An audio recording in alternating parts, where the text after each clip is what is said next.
জিলা তিনচুকীয়া, গাঁও পঞ্চায়ত টেঙাপানী, টিংৰাই হেবেজা ওৰাং বস্তি, PMKSY electrical, point number 13, beneficiary Montu Orang.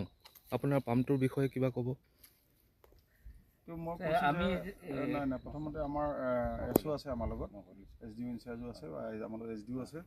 তেখেতলোকে এই বিষয়টো কেতিয়া বৰিং হৈছিল তাৰপিছত কথাটো ক'ব, আৰু তাৰপিছত কি হ'ল বেনিফিচিয়াৰী ক'ব। এই পইণ্টটো 2021 চনত বৰিং হৈছিলে। তাৰ কণ্ট্ৰেক্টৰ হৈছে মেছাৰ্ছ নাটচাকি ইনকৰ্পৰেশ্যন JV। তাৰপাছত এই পইণ্টটোত তেওঁলোকে কোনো ধৰণৰ কাম কৰা নাই, অকল সেই কানেকশ্যন কৰি দিছে। পাম্প মটৰ আজিলৈকে ফিটিং কৰা নাই, আজিলৈকে ইয়াৰ পৰা পানী ওলোৱাই নাই। তো তেতিয়াহ'লে বেনিফিচিয়াৰী হিচাপে আপুনি ইয়াৰ পৰা কিবা সুবিধা পাইছেনে নে? মটৰ পাম্প ফিটিং কৰা দেখিছিল নেকি কেতিয়াবা আপুনি?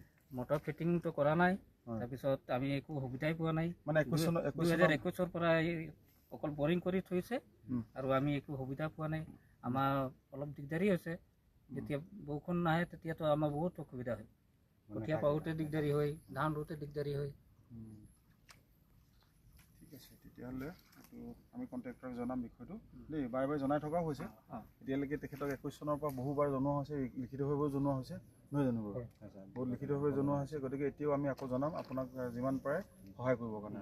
হ'ব, ধন্যবাদ, থেংক ইউ। অতি সোনকালে হেৰি কৰিলে ভাল হ'ব।